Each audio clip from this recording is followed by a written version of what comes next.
Ben, bo día a todas e a todos.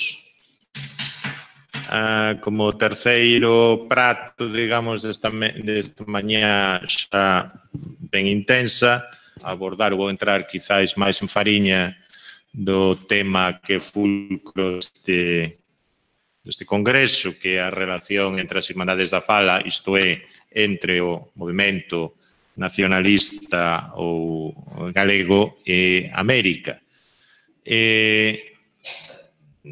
No relatorio desta mañá vou abordar, tendo unha perspectiva, se quere, máis comparativa e teórica, algunhas consideracións sobre a relación entre diásporas e movimentos nacionalistas, sobre todo europeus, dos séculos XIX e XX, que é o marco no que habemos entender a relación que se estableceu no seu momento, a partir de 1916, aínda que con algúns precedentes anteriores entre as Irmandades da Fala, isto entre os comezos do nacionalismo galego e as comunidades emigrantes. Compre dicir de entrada que se trata dun tema, trátase dun ámbito temático relativamente pouco tratado, ou ás veces tratado só dentro dunha perspectiva moi autocentrada en cada un dos movimentos, nomeadamente naqueles como o irlandés, nos que o peso da diáspora foi determinante. Mesmo dende as historiografías nacionais que máis abordaron a cuestión do peso dos seus emigrantes no desenvolvemento dos nacionalismos, da reivindicación nacional e das identidades nacionais no país de orixe, as diásporas, as comunidades de emigrantes, eran vistos con moita frecuencia, eran ollados como un axente externo, como un mero acompañante do desenvolvemento dos movimentos nacionais no país de orixe. Sempre se consideraba que, basicamente, as diásporas, os centros de emigrantes e ou exilados, se limitaban a enviar recursos, sobre todo recursos materiais e, ás veces, tamén recursos inmateriais. Isto, digamos, é unha perspectiva que podemos apreciar tanto na historiografía sobre o nacionalismo irlandés como, por poñer outro caso, o nacionalismo lituano ou o nacionalismo polonés, por citarmos tres casos onde as diásporas tiveron un certo peso no triunfo destes movimentos nacionalistas. Nos diversos modelos evolutivos que existen sobre os movimentos nacionalistas, ou como algúns les chaman, na historiografía alemá se chamaría movimentos nacionais, o que pasa que en galego e en outros idiomas isto nos soa un pouco extraño, nos lembra outras cousas.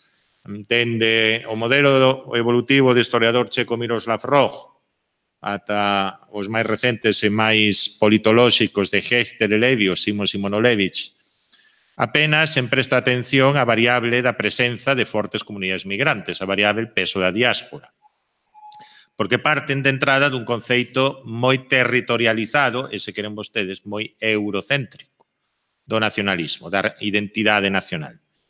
E, ademais, son modelos que outorgan un peso preponderante ás variáveis estruturais, as precondicións sociais e económicas, a etnicidade, a presenza ou non da revolución industrial, etc. Existe, ademais, ou aí latexa sempre un prexuízo que coñecemos ben os historiadores das migracións e que se reflicte igualmente nos historiadores do nacionalismo, e isto é, povos con altas taxas de migración son povos pobres, por tanto, povos con precondicións moito menos favoráveis para o desenvolvemento dun nacionalismo de masas, o cal, como a historia demostra, non necesariamente é así.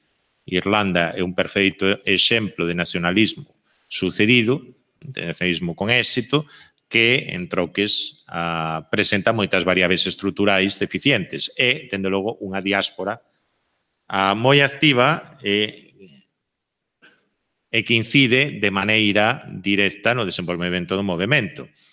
E mesmo nos modelos posteriores, non me vou poñer aquí a citar autores, que incidiron moito máis na capacidade dos actores para decidiren o seu destino, nas estrategias dos movimentos, dos actores políticos, nas estruturas de movilización, nos seus recursos culturais e simbólicos, se presta sempre unha moi escasa atención ao contributo das diásporas para fornecer precisamente eses recursos simbólicos e ou culturais, que en algúns casos e conxunturas foi moi notable.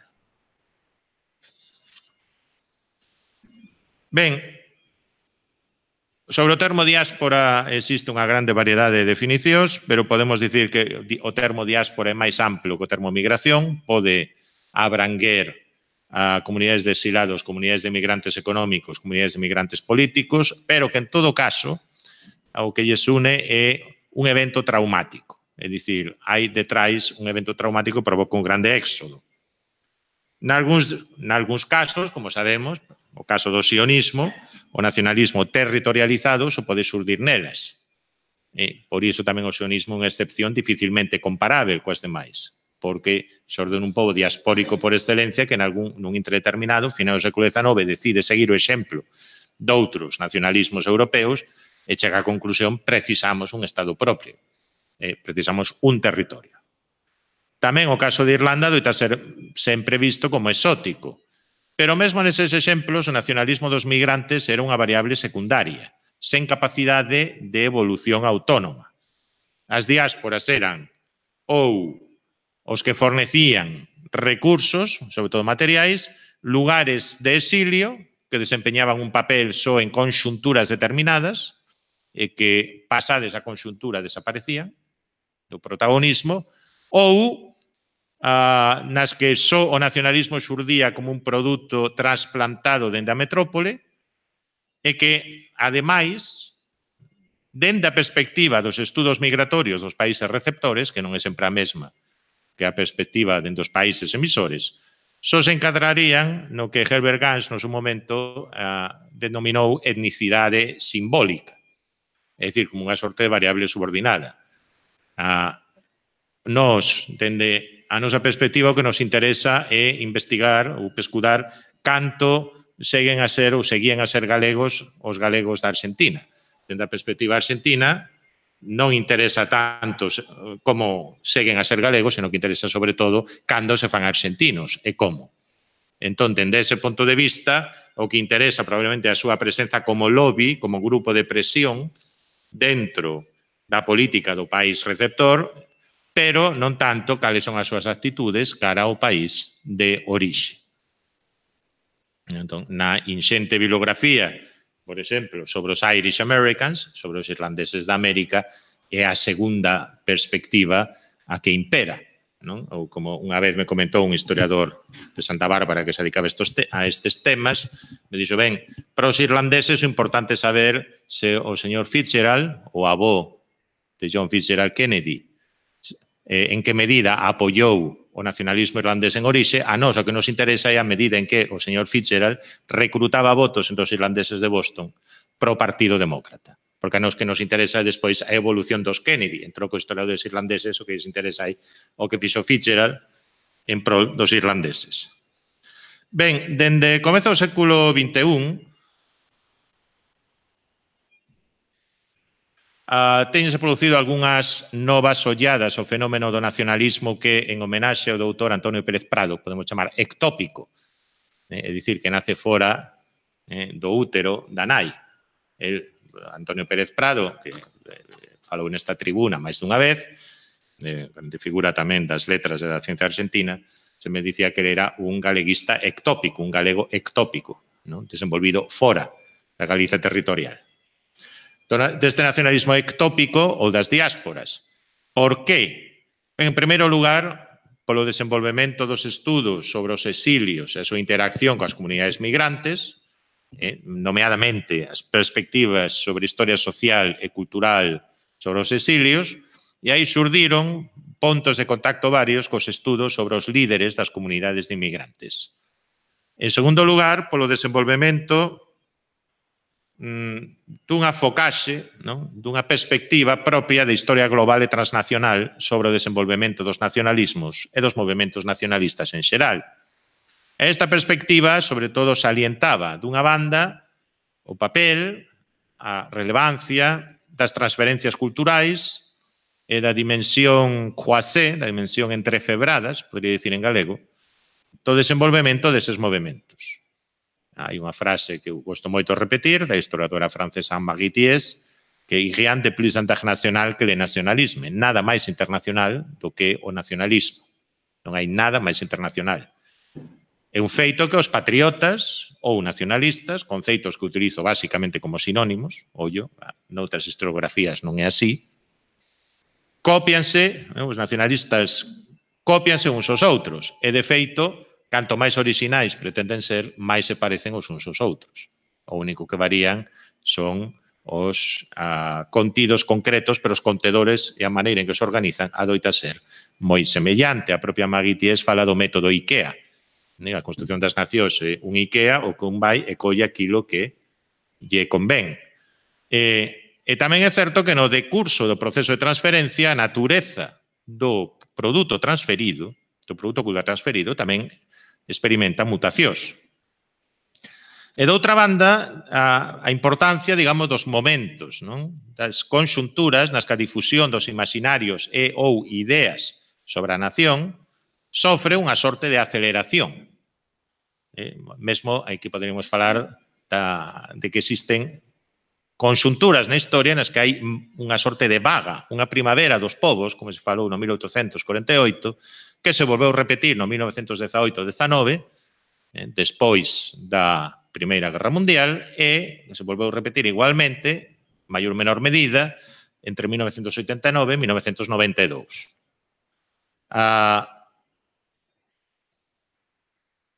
E estas vagas non atinxiron só a Europa, atinxiron tamén a América, atinxiron máis adiante a África e a Asia, os movementos de liberación nacional que xorden na periferia dos grandes imperios, tiñan moito de imitación de Europa, pero, ao mesmo tempo, moito dos estímulos deses movementos nacionalistas tamén volveron ás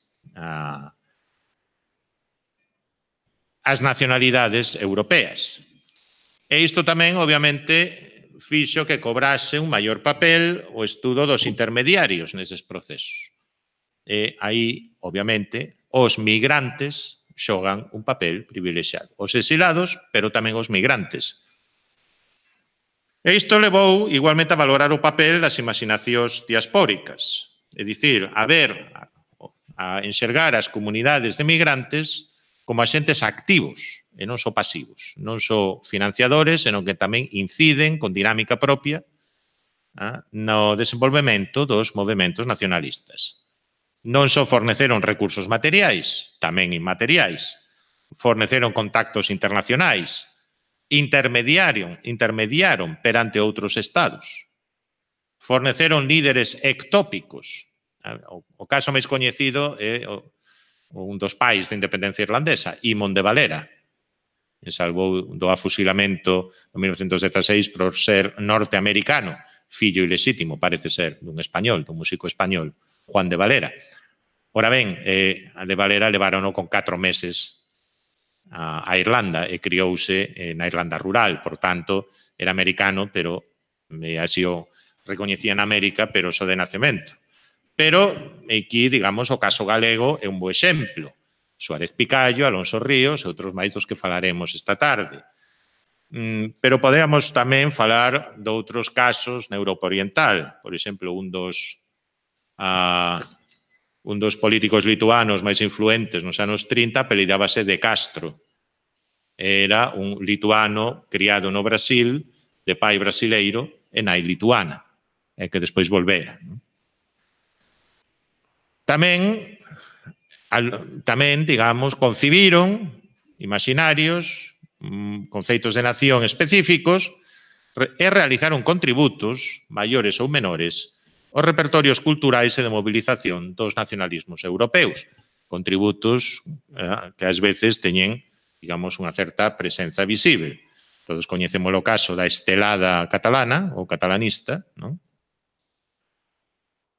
Que foi trasplantada, esa foto de Francesc Macià en Cuba, en 1928 foi trasplantada dende Cuba en 1907 por un catalanista que previamente vivía en Cuba chamado Vicens Ballester. Non é o único caso, pero é un dos posibles casos. Curiosamente, unha bandeira que para os revolucionarios cubanos de 1959 era problemática porque era considerada unha bandeira anexionista aos Estados Unidos, e que previamente se copiara a bandeira tejana pola súa vez imitación dun modelo da Florida. Hai un discurso de Fidel Castro perdoando a bandeira cubana do seu pecado orixinal. Ben, a valoración dese papel tamén tivo outra consecuencia. Aprofundarmos no que Chakrabarti chamaría provincialización de Europa. Non todo se inventou en Europa.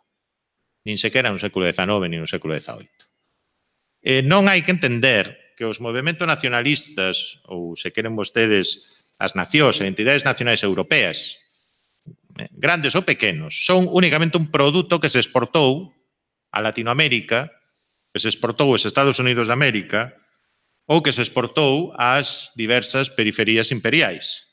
Senón que moitas veces os líderes, os partidos dos nacionalismos europeus aprenderon igualmente das súas experiencias noutros continentes, tanto dos patriotismos, nacionalismos ou dos procesos de construcción nacional latinoamericanos, como dos nacionalismos asiáticos ou africanos en épocas posteriores.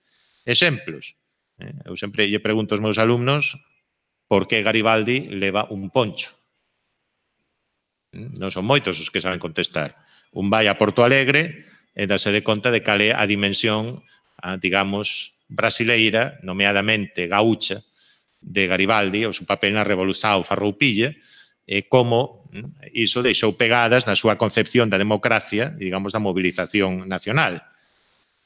Mais adiante, nos anos 60 ou 70 do século XX, digamos, a débeda contraída por toda a vaga de nacionalismo de esquerda chamado terceiro mundista nas diversas periferias de Europa Occidental a respeito do nacionalismo alxerino, a respeito do nacionalismo camerunés, a respeito de outros modelos africanos, é tamén moi grande. E mesmo dos nacionalismos que a comezo do século XX se adoitaban chamar nacionalismos imperiais da periferia do Imperio Británico. Outro exemplo, Arthur Griffith, fundador do Sinn Féin, ten pouco a ver co Sinn Féin, agora partido mayoritario entre os católicos de Irlanda do Norte. Arthur Griffith baseouse para fundar o seu partido Sinn Féin nos SOS en 1905 en dous modelos. Un, o dos nacionalistas Boer, os dos Boer de Sudáfrica. El fora emigrante irlandés en Sudáfrica bastantes anos, é dicir, fora un Suárez Picallo, a irlandesa. E despois nunha interpretación moi propia, do que fora, digamos, o proceso de desenvolvemento do nacionalismo magyar e a súa influencia dentro do Imperio Austrohúngaro. The Resurrection of Hungary, é un libro de 1904. Hai que dicir que os historiadores húngaros leen este libro e non entenden nada. Que decir, consideran que o que levou a cabo Griffith é unha sorte de interpretación fantasiosa da historia de Hungría. Por tanto, as periferías tamén influen noutras periferías, que iso tamén hai que terlo en conta. As relacións, as transferencias culturais, moitas veces na historia transnacional, na historia dos transfers culturais, enténdese como que o mundo se concibía en París, concibíase en Berlín, concibíase en Londres e despois era imitado en Tombuctú. Pero que ás veces o mundo pensábase en Dublín e reinterpretábase en Bilbao, en Santiago de Compostela ou en Cagliari. É dicir, son redes, son tecidos con múltiplos nós, non é unha arañeira cun centro e diversas ramificacións. Non estamos a falar do que os ingleses sempre disteran entre web e network. Non? Bueno, estos son nacionalistas eslovacos nos Estados Unidos.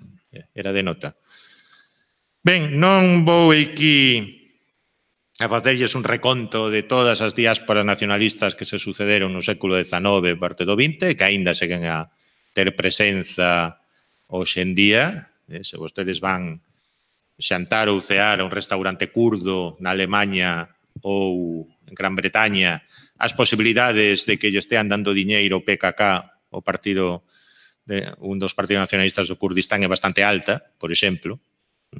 Pero sí que habería que dicir que é un fenómeno, digamos, de longa duración. Habería que comezar polas comunidades de exilados liberais do primeiro terzo do século XIX, que precederon, se se quera, as migracións masivas que comezan a mediados do século XIX se aceleran a partires de 1880.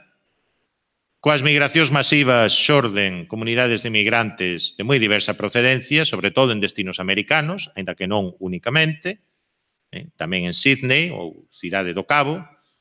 E nesas comunidades de migrantes, tanto os activistas dos nacionalismos que por comodidade adoitamos chamar de unificación, é dicir, italiano e alemán, como dos movementos das nacionalidades do Imperio Austrohúngaro, otomano ou zarista, xogaron ou tiveron unha importancia crecente. Adoito reformularon o ideario imaxinario das colectividades de migrantes.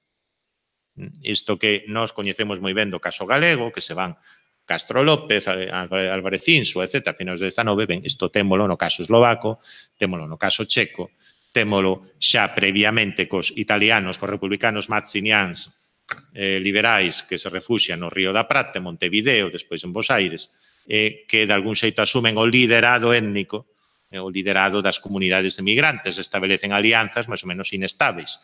Son exilados, son expatriados, e moitas veces entre eses líderes, como os chamaría John Hagan, recibidos, é dicir, que veñen co prestixio xa adquirido en Europa, os líderes endóxenos, digamos, o inmigrante que fai uns cartos e ao final se converte nun persoaxe importante da súa colectividade, se establecen relacións de confianza e colabora, noutras veces, porén, de conflito. É dicir, aquilo que Blanco Amor escribiu no 1945 dende Bos Aires, hai política dos emigrantes e política dos emigrados. El pensaba en emigrados no termo emigrés, é dicir, exilados. Isto xa o temos, por exemplo, entre os emigrantes ou os exilados liberais alemáns que se van despois de 1848 e por iso nos Estados Unidos chamábase Achtung-40er, é dicir, os do 48, e os líderes endóxenos os alemáns de América, por así o dicir. Tiñan concepcións moitas veces moi diferentes do que era a patria de orixe, de cal debía ser o papel dos migrantes, digamos, cara á patria de orixe. E isto forzou os exilados en todos os lugares a facer concesións, porque a política das comunidades de inmigrantes posúe características específicas e límites definidos, nomeadamente o interclasismo, a mensaxe suprapolítica, a solidaridade étnica que se debe impor sempre a política de partido ou facción. É dicir, volverei despois sobre isto, e hai que ter igual en conta que cando falamos de irlandeses da América, ou falamos dos vascos da América, ou falamos dos lituanos da América, por suposto, os galegos da América, estamos sempre a falar daquela porción visible, pero minoritaria, que se agrupa alrededor de institucións e comunidades de inmigrantes. Tense calculado, que isto é moi variável segundo as comunidades, que como moito 20-25% dos varóns, dos cabezas de familia, se asociaban a entidades, o resto vivían fora e se convertían, se asimilaban ou asimilábanse nas sociedades receptoras sen grandes problemas. E a iso uníase sobre todo dende finais do século XIX, unha briga, unha retesía moi frecuente entre os líderes obreiros inmigrantes e os líderes nacionalistas.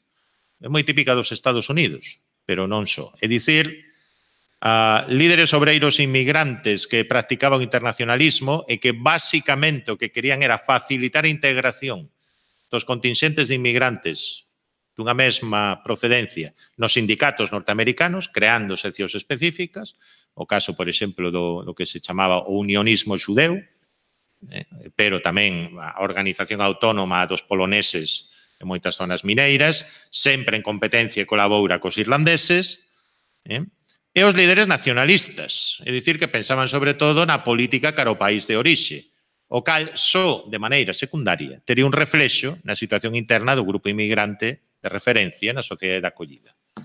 Xa veremos que isto, punto por punto, podemos aplicar tamén ao caso galego con máis ou menos precisión. E niso, obviamente, influía moito o que un historiador despois coñecido polos seus estudos o nacionalismo, pero que empezou facendo migracións, John Armstrong, chamaba a dicotomía entre diáspora proletaria versus diáspora mobilizada. Falaba de que hai unha diáspora proletaria sen líderes, sen grande consciencia da súa especificidade cultural e que, sobre todo, ten unha extracción social baixa, que traballan, digamos, na industria, nos servizos, e que o que quere integrarse. Entón, opta polo sindicalismo como vía de integración. E as diásporas mobilizadas obedecerían moito máis o influxo tamén de líderes nacionalistas que pensan no lugar de orixe. E igualmente influe a súa concentración xeográfica.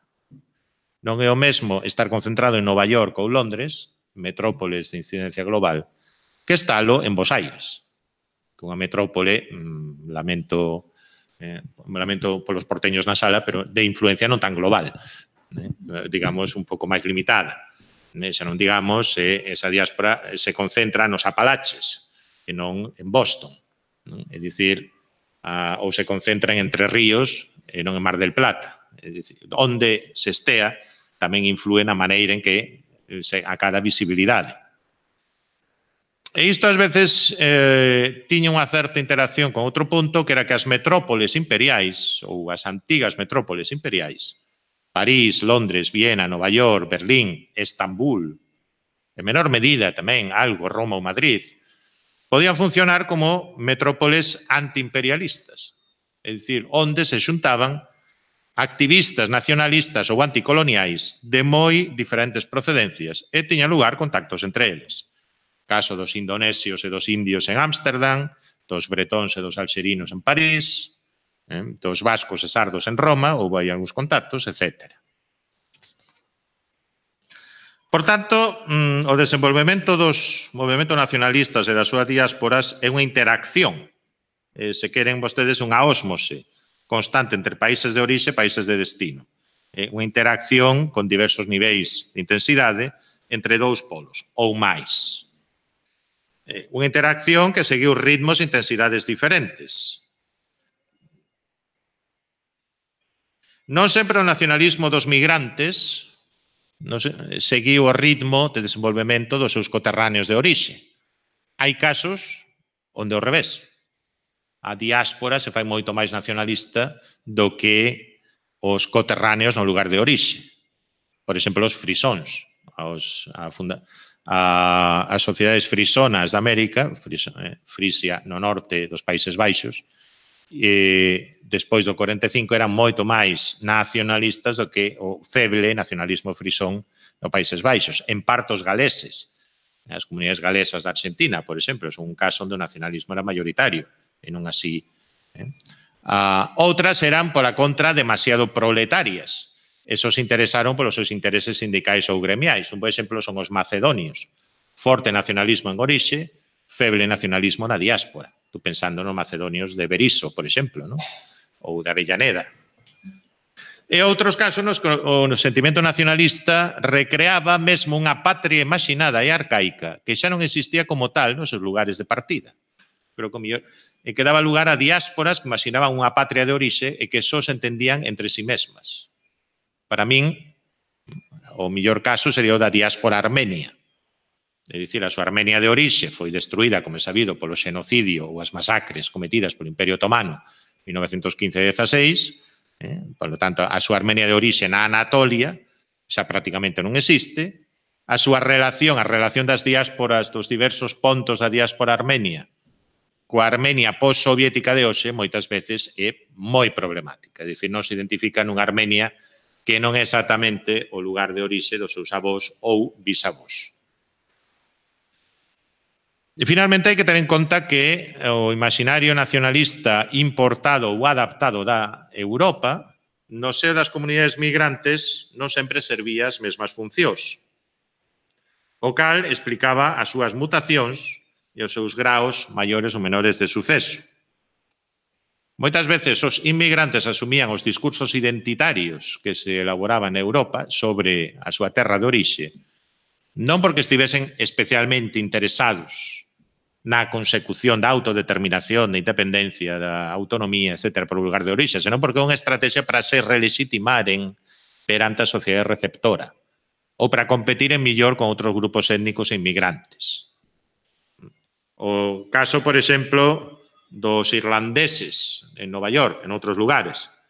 Atoparon no nacionalismo unha vía para recolocarse millor na sociedade norteamericana como un elemento integrante do White Anglo-Saxon Protestant, presentándose como celtas e marcando a súa divisoria fronte aos italianos e fronte aos chineses. Os vascos, en boa parte, vían no nacionalismo unha maneira de incidir en seu estereotipo étnico e, por tanto, para acrecentaren, digamos, o seu prestixio dentro das sociedades de recepción, países como Argentina ou Uruguai, non? Ben, non este é un lugar, como se digo, de facermos un relatorio polo miúdo das diversas diásporas nacionalistas que houve no século XIX e XX. Empezaría polos liberais italianos e alemáns, os republicanos mazzinianos, os 48eiros no caso alemán. Nunha xeración posterior serían, sobre todo, os irlandeses, algúns movementos da Europa centrooriental, como os poloneses, os checos, os eslovacos. Algúns casos son ben coñecidos e, ademais, foron rapidamente mitificados, serviron mesmo de inspiración para outros nacionalismos e as súas diásporas. O caso dos irlandeses, dos Irish Americans, dende mediados do século XIX ata o período entre guerras, unha movilización masiva de centos de milleiros de inmigrantes foi probablemente o máis coñecido. Todos lembramos os versos de Alfredo Brañas, non? Erguete anda como en Irlanda. Non somente o dicía pola Irlanda territorial, tamén o dicía pola Irlanda de América. É un apoio que, aínda que non foi o apoio dos irlandeses da América, o nacionalismo irlandés na terra de orixe, foi, sobre todo, auxiliar, pero tamén forneceron líderes importantes. Toda a tradición feniana, toda a tradición revolucionaria ten un viveiro fundamental na América, é dicir, desenvolvese na América, e en parte bebe de tradicións que se retrotraen ou poden recuar case até a Guerra de Independencia das 13 colonias. Sí que é certo que non tiveron suceso, digamos, no seu obxectivo fundamental. En 1919 non conseguen que o presidente Wilson, a pesares da grande movilización dos Irish Americans, o presidente Wilson apoie as reivindicacións irlandesas no Tratado de Versalles. Mentres, sí, prestou atención ás reivindicacións da Liga Nacional Eslovaca, da Liga Nacional Checa nos Estados Unidos, e o máis importante dos polacos. Pero isto era porque había dinámicas xeopolíticas que ultrapasaban claramente o ámbito de influencia destes lobbies. Pero ben, o apoio seguiu nos anos vindeiros, é dicir, o IRA, o Exército Republicano Irlandés, sempre tivo un dos seus puntos, un dos seus viveiros non de recrutamento de activistas, que se houve algúns, pero sobre todo de financiamento máis fortes en Boston, nas cidades da costa leste dos Estados Unidos. A eles sumáronse os Polish Americans, os nacionalistas bálticos, etc. E digamos que hai despois outros movementos da terceira vaga, dende finais do século XIX, comezos do XX, que igualmente tiveron apoios das súas diásporas, en maior ou menor medida. Foi o caso do catalanismo, foi o caso do movemento flamengo, foi o caso do nacionalismo vasco, do galés, do galego, moito menor medida de outros movementos. Por exemplo, os corsos. Os corsos tiveron apoios un tanto exóticos como os portorricanos de orixe corsa, que son bastante abondosos no sur de Puerto Rico, e que, digamos, trasladaron os modelos de nacionalismo portorricano alá. E, obviamente, na actualidade, teremos as diásporas kurdas, diáspora dos tamiles, de Sri Lanka, etc. Ben, que podemos concluir ao compararmos os diversos casos, en cuxa exposición detallada renuncio a entrar porque non teríamos tempo? Ben, eu faría ou tiraría 9 conclusións. Primeiro, que os estímulos iniciais pro desenvolvemento dun etnonacionalismo, dun movimento nacionalista ou dunha identidade nacional alternativa, chamémola XIS, entre os colectivos de emigrantes, adoitan, polo xeral, xorden na metrópole ou país de orixe e despois esténdense, espállanse entre as colectividades de emigrantes a través de exilados, a través de novos migrantes adheridos ás novas ideas ou imaginarios nacionais. É dicir, ás veces acontece que eses migrantes, cando se van, xa son patriotas, pero o máis normal no século XIX é que eses migrantes se fagan en América. Pero se fagan en América porque chegan a activistas xa, digamos, impregnados desas ideas que xorden en Europa. Trátase, por tanto, de nacionalismos transplantados, non ectópicos. Non nacen fora. Son transplantados en parte. O que pasa que despois esa semente que se bota noutro sitio medra de maneira un tanto diferente. Así ocorre, sen ir máis lonxe, con desenvolvemento dos nacionalismos catalán, vasco e galego entre os emigrantes na América dende 1870. E o mesmo acontecía, como xa dixen, con italianos, con alemáns, etc.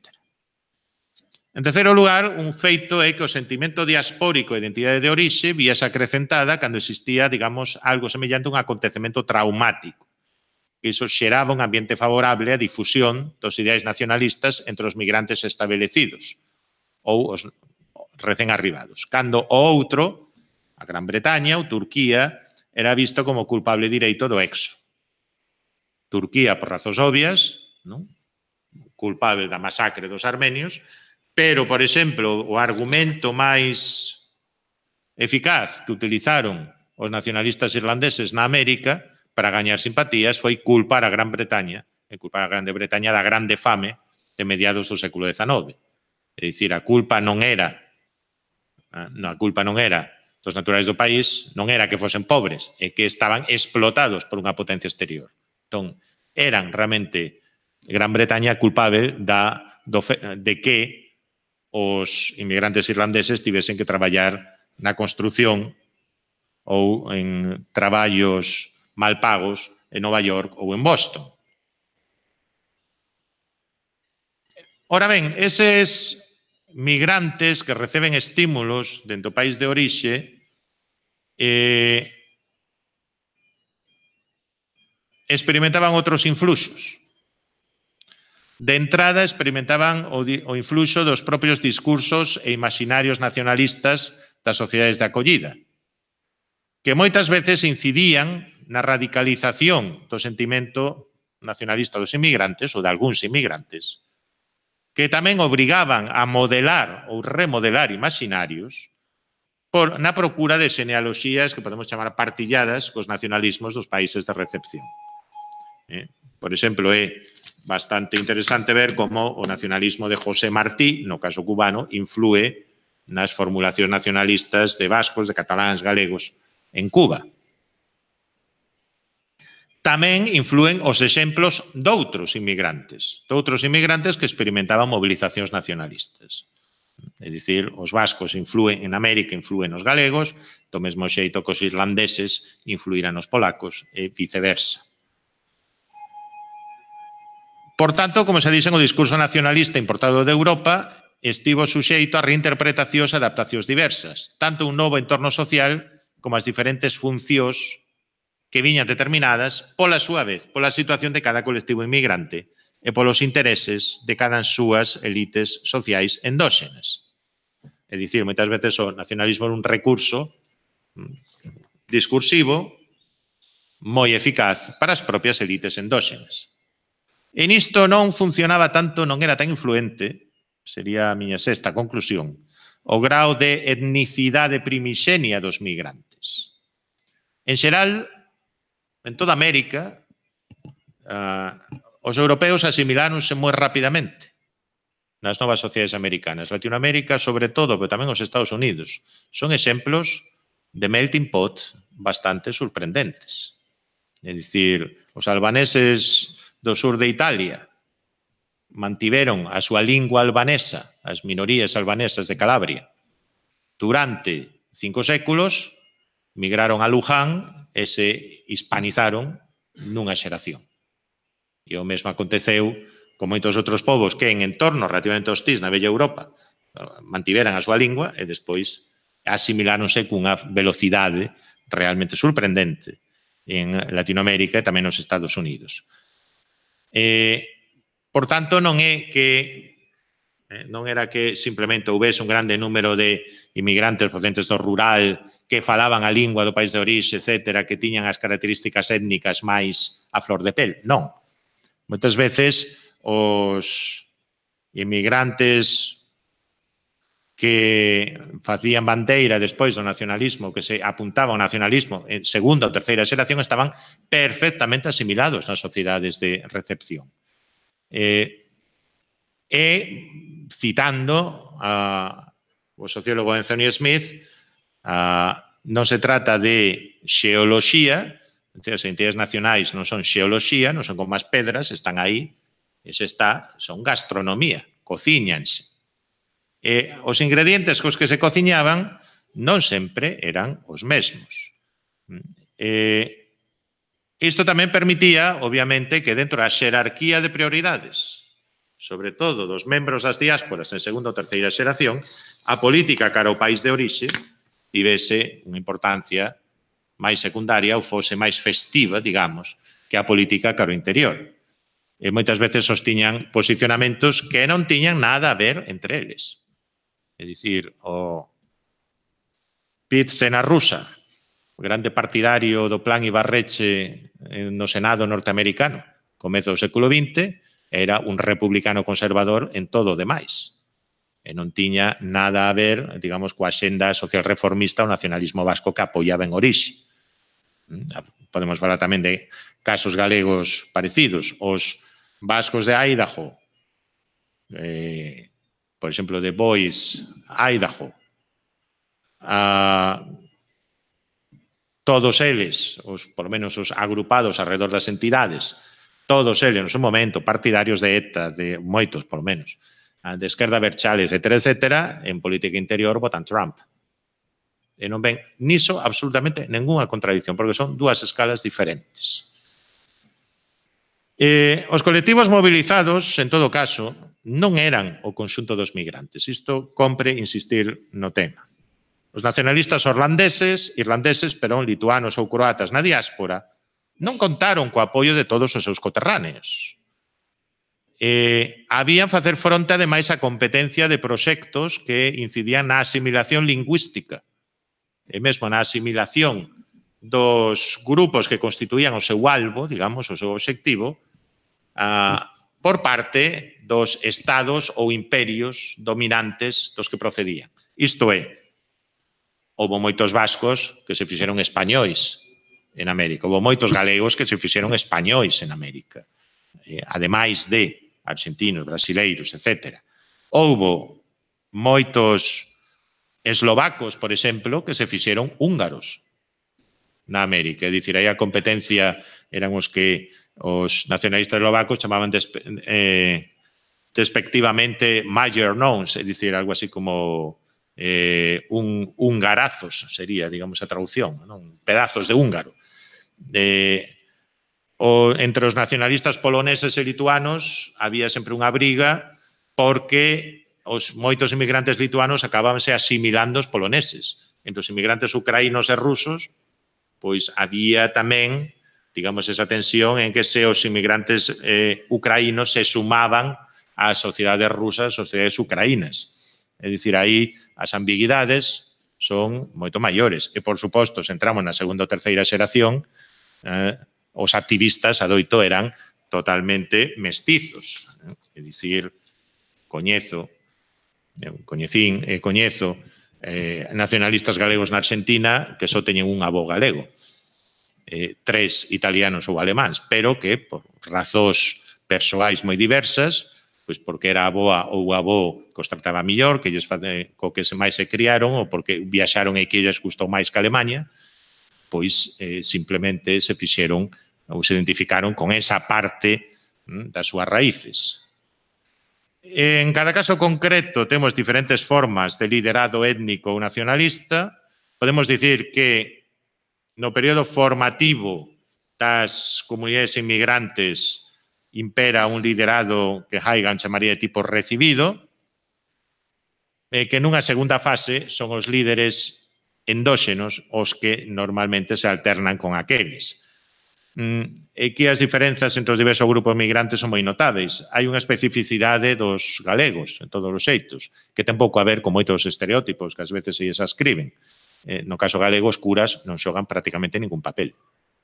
No caso vasco, como no caso irlandés, como no caso polaco, como no caso eslovaco, os curas, as igrexas, son un centro fundamental da articulación, do artellamento das comunidades étnicas, ou o caso dos suecos en Minnesota, que van os suecos de hoxe, modernos, secularizados e tal, van a Minnesota, se encontran con comunidades de orixe sueco, primeiro que lles din é, ben, primeiro imos te presentar o cura, o pastor, neste caso. En todo caso, o estudo das identidades nacionais de orixe e a súa difusión ás diásporas plantexa outra cuestión que se queren é máis propia aos estudos migratorios.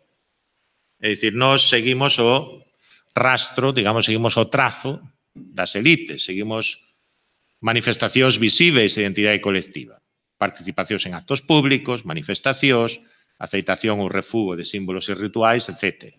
E podemos presumir nelas unha participación máis ou menos espontánea. Pero non sempre as retesías, as brigas ideolóxicas no liderado étnico das asociacións eran traducción real das preocupacións e dos problemas da masa social que estaba afiliada a esas entidades, a que lle interesaban moito máis cuestións bastante máis banais. Pois se teñen servizos de gardería e escola, servizos de mutualistas, etcétera, etcétera. Entón, cal é a capacidade de impregnación ideolóxica e simbólica real entre os afiliados a esas entidades, entre o que podemos chamar o común dos inmigrantes que conforman, así e todo, unha minoría relativa do conxunto máis amplo dos inmigrantes nun país, cal é o grado de impregnación real deses símbolos. Por poñer un caso,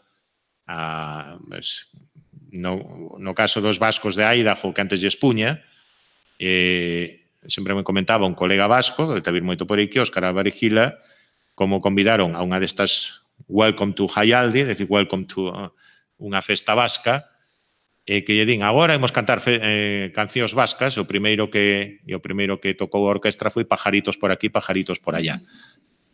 Aquilo de que se facía así, entón, porque era o que estaba de moda nas festas no País Vasco nos anos 70 e 80, como noutros sitios, entón pensaron, isto é o vasco vasco. De verdade, non? E logo, pois, moita xente levaba unha pucha, non? Levaba unha chapela e pensaban de verdade que en Bilbao San Sebastián a xente pola rúa anda cunha chapela, non? Pois, é como se aquí os nosos galegos de América viñesen vestidos con monteira picona, pensando que todo o mundo vai vestido así, non? Naturalmente, hai un grado de etnicidade simbólica, se queren de folclore, ata que punto iso unha identidade nacional equiparável a que se poida ter no país de orixe ou ten as mesmas valencias. Ben, iso é unha cuestión que se pode deixar aberta. Iso foi. Moitas grazas.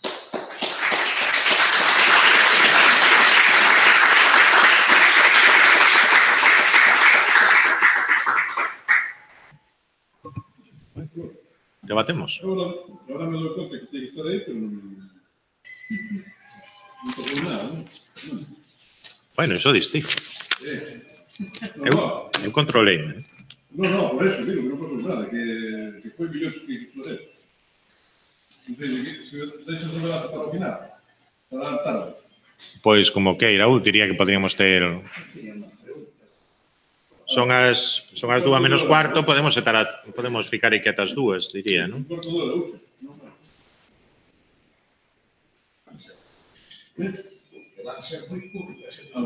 Moi ben. Para quen? Para él ou tamén para Sergio? Para o señor Michel. Pois unha referencia ao derecho.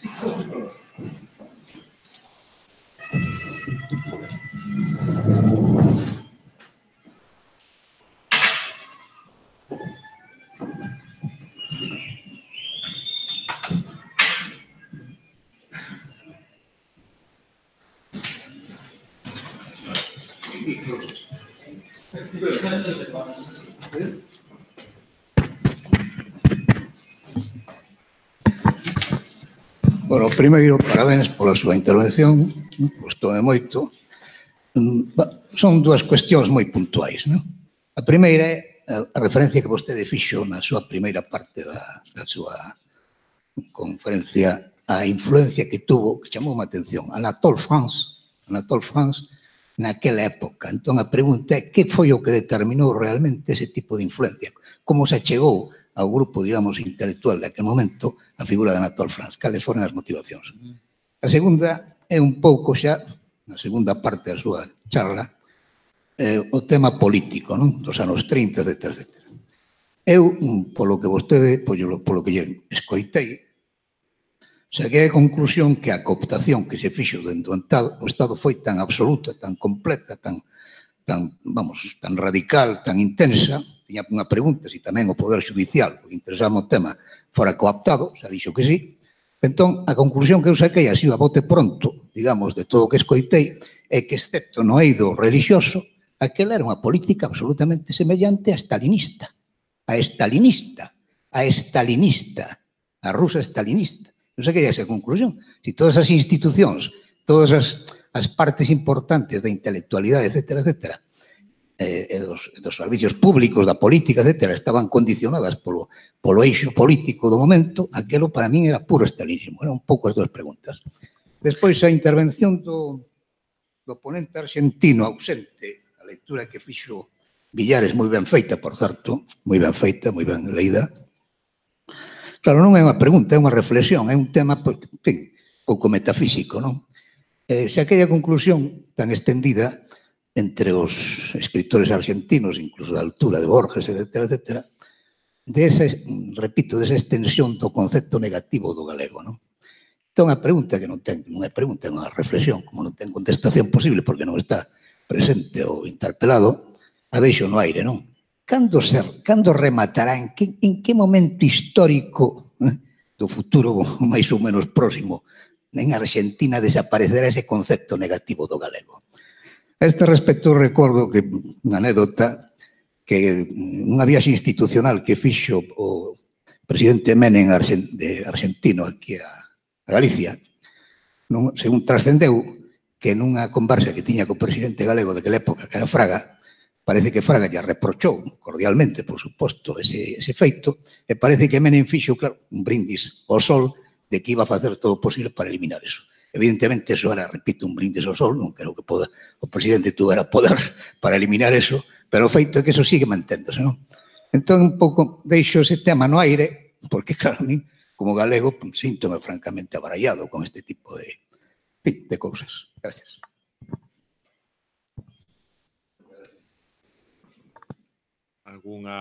Diría que xutamos preguntas. Algunha pregunta máis? Profesor, quer retrucar? Bueno, então, sobre a primeira pergunta sobre os anatolianos. Quer dizer, a ideia, antes de escrever o livro grande sobre os intelectuais, eu fui obrigado pelo meu orientador na França a fazer um teste do argumento com um grupo menor e escolhi um grupo de escritores antes do modernismo. E esse grupo de escritores era um grupo de cronistas, de periodistas, pessoas que trabalhavam na imprensa e que eram polígrafos, que praticavam todos os gêneros. Mas havia um universo mental comum em todos eles, que era essa ligação umbilical com a tradição francesa intelectual. O Brasil nunca teve, em relação a Portugal, nesse momento, uma relação tão forte quanto o modernismo, a vanguarda argentina teve com a Espanha, certo? Quer dizer, o modernismo português chegou no Brasil muitos anos depois. Fernando Pessoa já tinha morrido. Chegou, na verdade, no Brasil através do segundo modernismo português, Adolfo Casais Monteiro, etc. Então, essa relação entre centro e periferia, entre comillas, quer dizer, entre o Brasil e Portugal, entre a Argentina e a Espanha são muito diferentes em termos de impacto. Então, na Espanha e na Argentina, a influência francesa passa por um filtro, digamos assim, do domínio espanhol. A Espanha tinha casas editoras funcionando em todas as grandes capitais latino-americanas. Toda a geração do Borges, muitas dessas pessoas, inclusive gente que ele cita aí, o Devoto Bernard, estudaram na Espanha, estavam expostos a escritores espanhóis. E nunca nada disso aconteceu no Brasil. O Brasil era, digamos assim, não uma colônia, mas uma área de influência determinante da cultura francesa. Então, anatolianos vamos dizer assim, o escritor que representava naquele momento uma espécie de ideal do escritor puro, mas nessa onda da galomania, da fixação pela cultura francesa. Então, é claro que podíamos ir mais longe, mas eu acho que por aí já deu uma ideia da diferença do impacto entre... lembrei de uma outra coisa importante agora. Se nós formos, por exemplo, examinarmos o impacto da cultura francesa no pré-modernismo argentino, na vanguarda, que não era a vanguarda, o que se chama de modernismo na Argentina não é o modernismo brasileiro. O que se chama modernismo brasileiro é a vanguarda argentina ultraísta. Isso era muito, muito influente antes, mas na geração do Borges, essa mediação espanhola sempre foi muito mais pesada. No Brasil, o único autor português que era lido por todas as gerações e cultivado com uma espécie de mania nacional pela inteligência era essa de Queiroz. O único. Os outros não eram praticamente lidos. Antônio Cândido, inclusive, escreveu um artigo muito interessante sobre a leitura do Eça de Queiroz pelos intelectuais brasileiros. Isso assim, para complicar um pouco a resposta. Sobre a segunda pergunta, que é muito mais provocativa, digamos assim.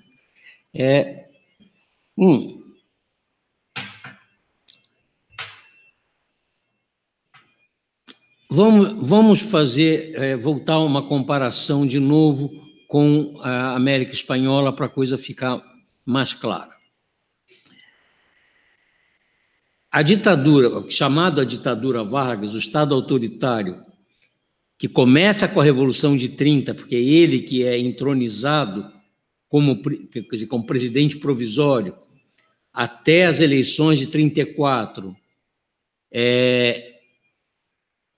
que incorporam muitos dos princípios de proteção aos trabalhadores que apareceram em 30 e de controle dos estados pelo governo central também de 30. Então, digamos, 34 é uma continuação de 30 e 37 é, na verdade, a implantação de um Estado autoritário mirando os exemplos europeus da época. Salazar, Franco, a Guerra Civil Espanhola teve um impacto no Brasil não tão grande como teve na Argentina.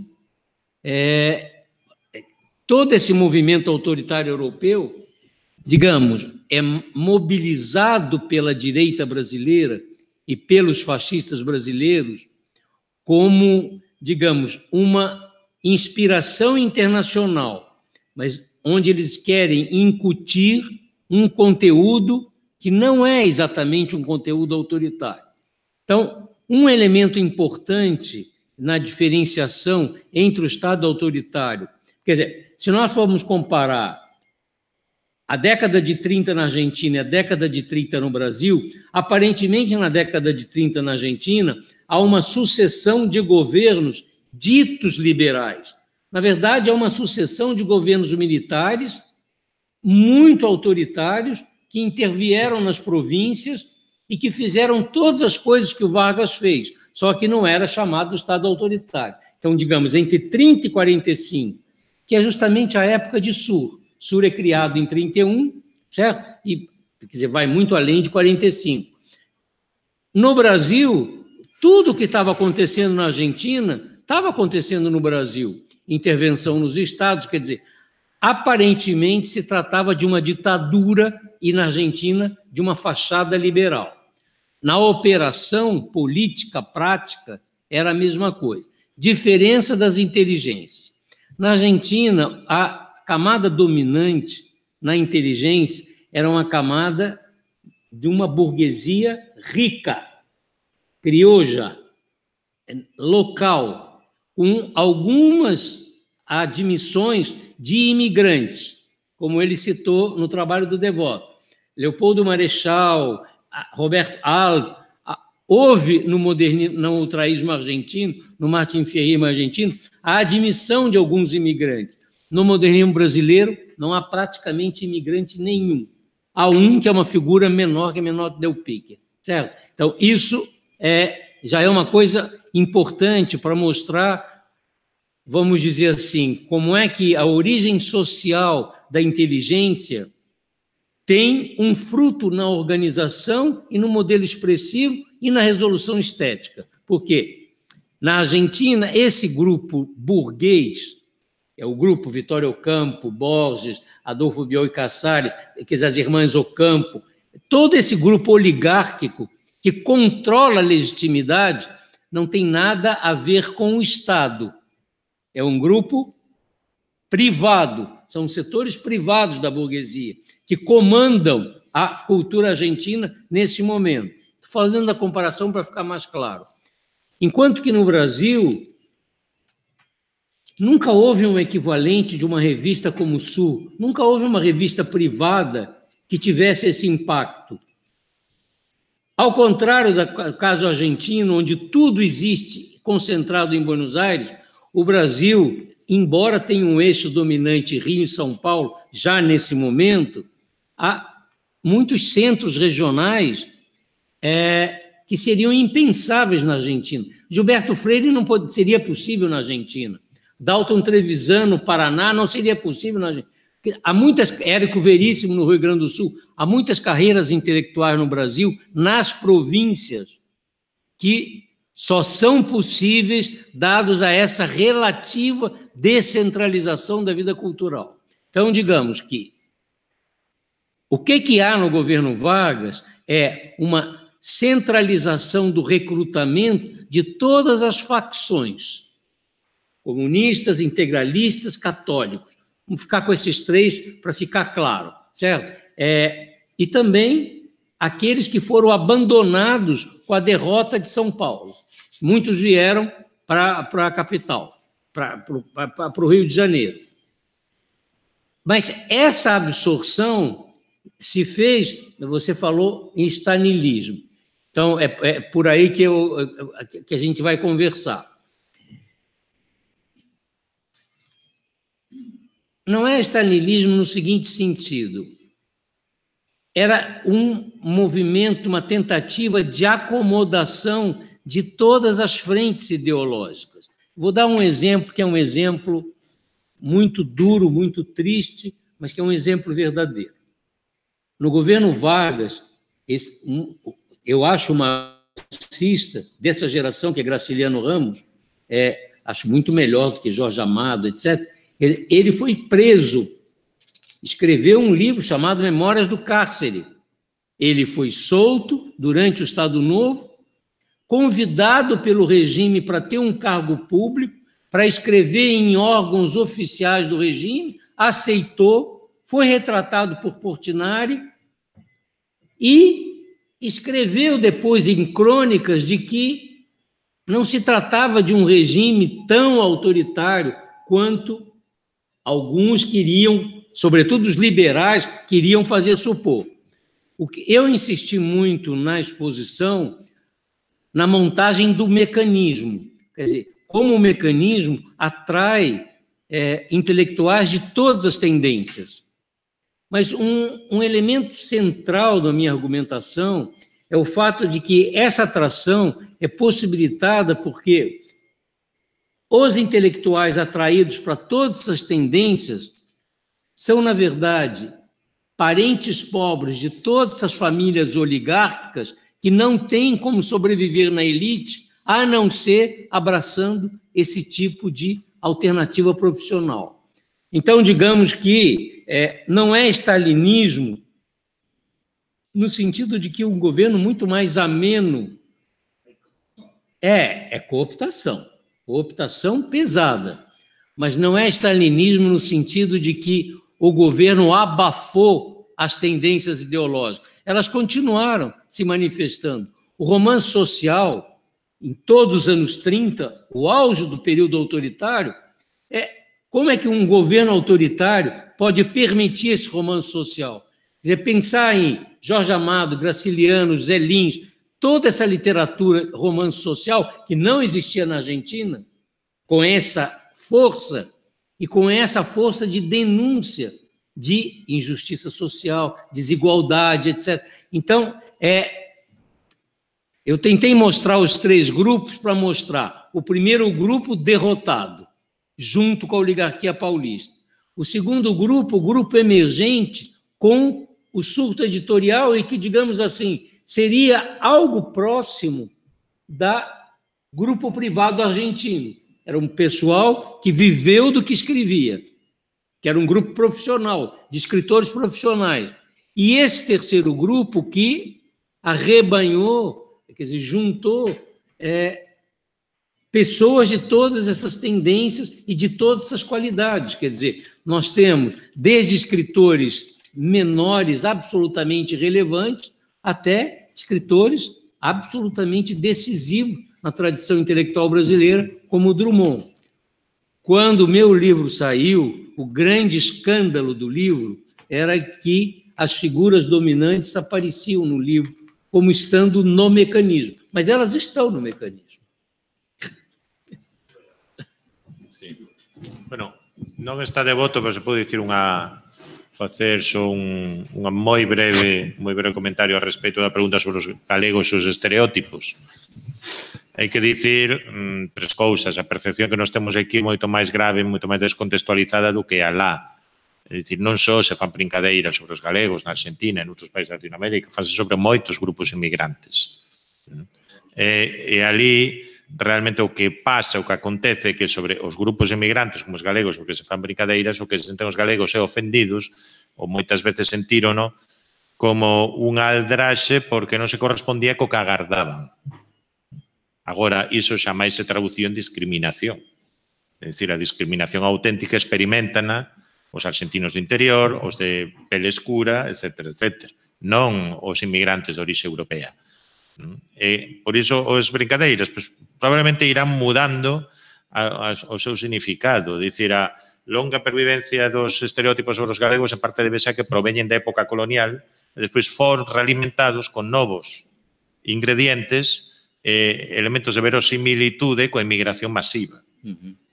E despois tamén aconteceu que non entre nun momento dos 20 e os 30, cando se aprecia que os personaxes galegos van desaparecendo das obras de teatro, o teatro crioulo, do sainete criollo na Argentina, da literatura de cordel, etc.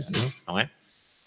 Despois aparece o filme, aparece o cinema, e o cinema contribúe, que se basea en boa parte en estereótipos que estaban forxados, entón contribúe a que durante unha xeración máis eses estereótipos sigan vivos. Pero, ben, hai que velos como que son. Humor. Não, mas escutando a tua exposição, eu lembrei de uma coisa que, quer dizer, que eu nunca estudei, mas que sei que tem trabalho e que tem ligação, por exemplo. Há uma tese recente sobre a imprensa dos judeus na Argentina, certo?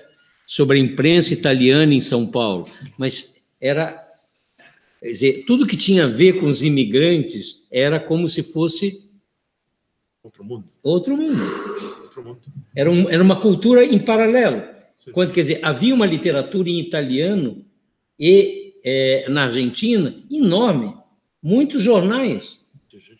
Havia uma cultura judaica, quer dizer, em Yiddish que estava escrito aquilo tudo. Quer dizer, só essa comunidade lia. Em São Paulo havia, e no Rio, uma literatura italiana, círculo italiano, jornais italianos. Então, você mostrou aí, quer dizer, havia uma cultura viva, quer dizer, que foi mantida na medida do possível, não? Sí, despois de feito, unha cousa que se aprecia, por lo menos no caso de Bos Aires, que o mellor coñece, é que moitos dos xornalistas que comezan, digamos, no mundo do xornalismo étnico, isto é, italianos, galegos tamén, pero tamén de outras procedencias que chegan ao Río da Prata, chegan a Sao Paulo, chegan a Nova York, e comezan, digamos, neses xornais de colectividade, cando poden dar o salto a imprensa do país de acollida, poden escrever en La Nación, en Bos Aires, poden escrever na Folla de Sao Paulo. Entón, normalmente esquecen, na maioría esquecen moi rapidamente do que fora a súa trayectoria anterior, porque é como que, por así dizer, xogan noutra liga. Se xogan na primeira liga, non? Xa non xogan na segunda división. A segunda imigração mais importante depois da italiana no Brasil, dentre os europeus, foi a espanhola. Galega, máis galega que española. Bueno, non, en Sao Paulo non, máis ben do sur de España. Máis ben andaluces, etcétera, sí. No, pero há máis galegos. Bahía non, aí é outro caso. O Río tamén, sí. Moi ben, vémonos daquelas 4:30. Moitas grazas pola presenza. Gracias por la pregunta.